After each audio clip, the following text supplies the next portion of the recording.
Hey folks, today I want to talk to you guys about New Frontiers, the latest game in the Race for the Galaxy family of games. And if you are familiar with that series of games, there's probably going to be a lot about this game that is very familiar and recognizable to you.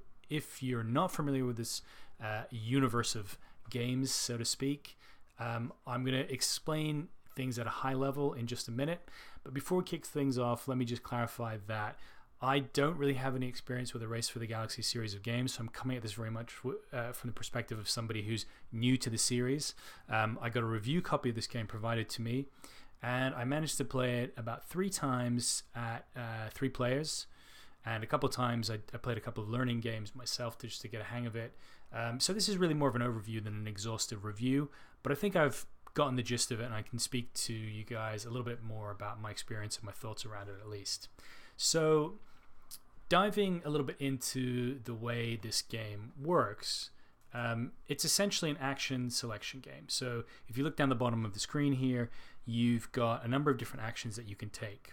When it's your turn, whichever action you pick, you will get a stronger version of that action. Everybody else playing will also be able to take that action, but they won't get the special bonus effect that comes with that action unless they are the first player. And this is a relatively simple structure to a board game. You're really going around in turns, picking one action, and then taking that action. So it's quite simple, even though I think at first pass the game looks pretty complicated. And I think historically a lot of people have mentioned that Race for the Galaxy, the sort of grandfather of this series of games, is relatively challenging because you have everything is represented by symbols. Thankfully, in this version and in this game, because it's a board game, as you can see, there is space for a lot of the symbology to be explained by text, which is an absolute lifesaver and made this game much easier for me to learn and understand and to teach other people and to play effectively. So as I said, action selection, you're taking turns taking actions, and what you really want to be doing is building out these developments and then settling new worlds. And ultimately, the goal is to collect these to collect these victory points, which you see these kind of hexagonal shapes with different numbers in. Those are victory points that you count up at the end of the game. Whoever gets the most victory points wins. No surprises there. And there are other development tiles, these arrow-shaped tiles that give you victory points as well. There's sort of conditional victory points based on resources collected, cash, etc., etc. And in a slightly more advanced variant of the game, there are actually sort of user goals and objectives that you can play with that will give you additional victory points as well. Now, this isn't really intended as an exhaustive how to play the game, but I'm just trying to give you guys an overview of what happens in the game if you're not familiar with the Race for the Galaxy series. And essentially, on your turn, you're going to either be developing, which is building one of these arrow tiles. You're going to be exploring, which is digging into this ginormous bag of intergalactic beer coasters and pulling out these planets. When you explore them, they basically come onto your player board in a sort of face-down, grayed-out mode. And then when you take the settle action, you actually get to flip these planets over, bring them over to the left side of your player board, provided you have enough blue settlers and the cash or military requirement that you need to settle or conquer that particular planet. Beyond that, then you can trade. So each of the planets that you've activated, well, not every single one, but most of them will have the ability to produce a good. This is all color-coded. Blue goods are blue planets produce blue goods, which are novelty goods. The sort of orangey colored planets produce rare metal goods, I suppose. And then the green planets produce genetic goods, and the yellow planets produce alien technology goods. So not super thematic, but anyway, it's there, and each of these vary in their the amount of credits that they generate, and there's links to other engine building elements of the game as well there. beyond the trading factor, you're going to be producing, so you would essentially trigger those planets that you own to produce. And there's a couple of other abilities here where you can retreat into isolation and just collect 2 cash, 2 credits, or you can send a diplomatic envoy, which will put you to first in the player order, which can be kind of important if you want to do things in a specific way. As I said, I don't want to go too much deeper into the how-to, so to speak, but hopefully it gives you a bit of a flavor of how the game plays. Now, in terms of my view of this game, well, taking a step back, I was super excited to check this game out because Race for the Galaxy is a series of games, or a game that I wanted to get into for a long time. I just really love the space theme. Space is probably one of my favorite board game themes. I really like the way that you're kind of engine building, and there's all this really cool artwork, and there's different approaches. You can take a military approach where you're conquering planets, or you can take a commercial approach where you're generating enough cash to conquer planets and bring them into your fold, into your galactic empire, and generate victory points to take the game at the end. So I really just love the concept and the premise of the game. I really enjoy engine building games in general, so really excited to try this game out. And the one thing that I was perhaps a little bit worried about was how easy would it be to understand this game, learn it, and then potentially teach it.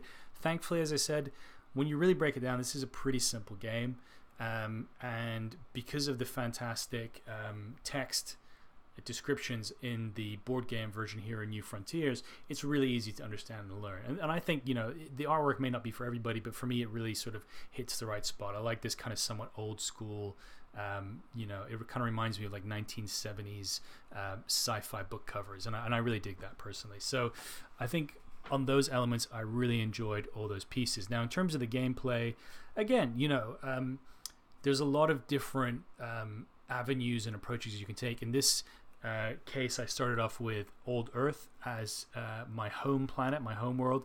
That gives me certain abilities, and that really ended up pushing me in a very commercial direction. In another game that I played, I started off with New Sparta. The clue's in the name, a very military-focused planet. So I went for a much more military-focused approach. So on first pass, there does seem to be a lot of variety, but you are kind of getting funneled down a certain pathway in a sense. And so I don't think that's a problem, but I think one of the things I found is that maybe I had an impression that there was a bit more variability than perhaps there actually was in the game. Because, you are starting off with these planets that are leading you in a certain direction. And I guess you could follow different routes, but it just doesn't make sense because this isn't a super long game. At least in my experience at 3 players, it didn't really take more than an hour. And in some cases, it was quite a bit shorter than that. Now, one thing to note is that there's also like different ways you can set up and start the game. There's kind of the leftmost 2 columns of development tiles are fixed from game to game, but the rest of them can actually be flipped over and kind of randomized, so you get a bit of a different setup each time you play.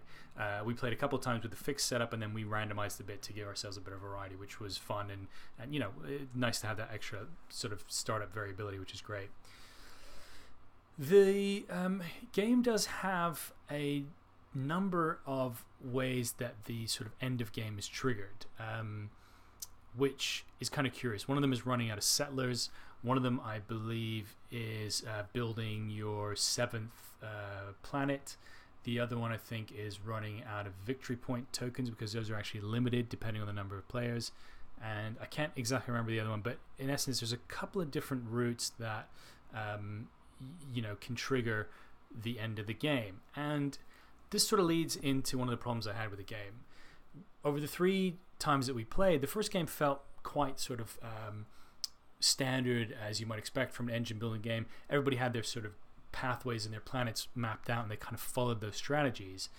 But then in the second and third games, people built out these development tokens that gave them certain abilities, and one in particular allowed both the other players were playing to collect settlers when they took a certain action, or when another player took a certain action. I can't remember exactly which one. And what happened was we ended up running out of settlers in about 30 minutes, and it basically ended the game because it's one of the end game conditions. If there's like 5 or less settlers, the game ends. And literally, because both players had picked up these bonus tiles that gave them additional settlers on other players' actions, we ran through the settlers super quickly.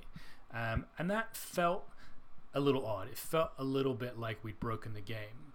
We really double checked it, and one of the players I was playing with is a very experienced Race for the Galaxy player, so I don't think we made a mistake in terms of how we were playing. In another game, there was a sort of a similar feature where I think we ran out of victory points, what have you, towards the end of the game, and that triggered the game end relatively quickly as well. So, keeping in mind that I only got to play it 3 times with 3 people, it may be very different in other, if you're playing with a larger player count over, more plays, so to speak. But it does feel like there is a lot of swinginess in this game. If the game can end that quickly because somebody's really spamming the colonists, or the settlers rather, or taking another strategy that's really, kind of driving down that clock to the end of the game, that feels a bit weird. The other thing is that in the kind of base setup, these double length development tiles, which cost 9 credits each, seem to really lean towards a more military focused victory, which I found was odd. And again, you can change those, and actually even the planet boards, player boards, you can flip over.